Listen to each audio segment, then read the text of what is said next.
আগেও বলেছি, যদি পরের ওয়েবিনারেই সেটাই হয় প্রথম ধাপের শুরু, তাহলে আমি খুবই অবাক হব। তবে আবারও বলছি, আমি ভুলও হতে পারি। আমি এখনো মনে করি আমরা প্রস্তুতির পর্যায়ে আছি, আমাদের প্রস্তুত করা হচ্ছে। আমি খুব অবাক হব যদি পরিস্থিতি আরো এগিয়ে যায়, এর চেয়েও বেশি।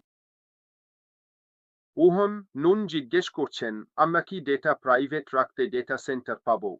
আবারও বলছি, বন্ধু, এ ব্যাপারে আমি কিছুই জানি না।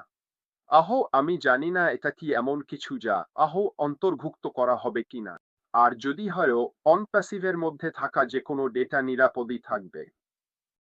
উহম মনে রাখো, তিনি অনেক আগেই বলেছিলেন, যদি তুমি সদস্য হও, তাহলে তিনি কখনোই আমাদের কোনো ডেটা বিক্রি করবেন না। আর আমি বিশ্বাস করি, সামনের দিকেও তাই হবে।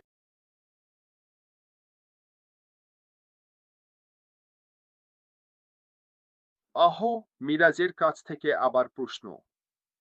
নতুন প্ল্যাটফর্মে অন প্যাসিভের নামে নেওয়া সরকারি অনুমোদনের কি হবে? আবারও আমাদের সিইও অন প্যাসিভ সম্পর্কে কি বলেছিলেন? তিনি বলেছিলেন, তিনি নিশ্চিত করতে চান যে অন প্যাসিভের সাথে জড়িত বা সংশ্লিষ্ট সবকিছু, এর মধ্যে কমিশন, বেতন, সরকারি বিষয়, আইনগত দিক ইত্যাদি, সবকিছুই যেন ঠিকভাবে দেখা হয়।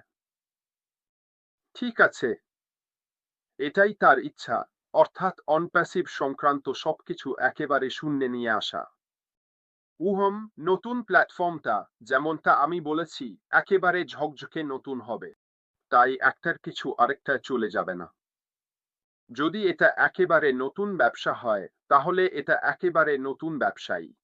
এটা অন প্যাসিভের সাথে মিশ্রিত কিছু নয়, বা এমন কিছু নয় যেদিকে আমরা এগিয়ে যাচ্ছি। আমরা যেদিকে এগোচ্ছি সেটা একেবারে নতুন, দারুণ উত্তেজনাপূর্ণ, অত্যন্ত উদ্ভাবনী, নতুন পণ্য ও নতুন পরিষেবা নিয়ে।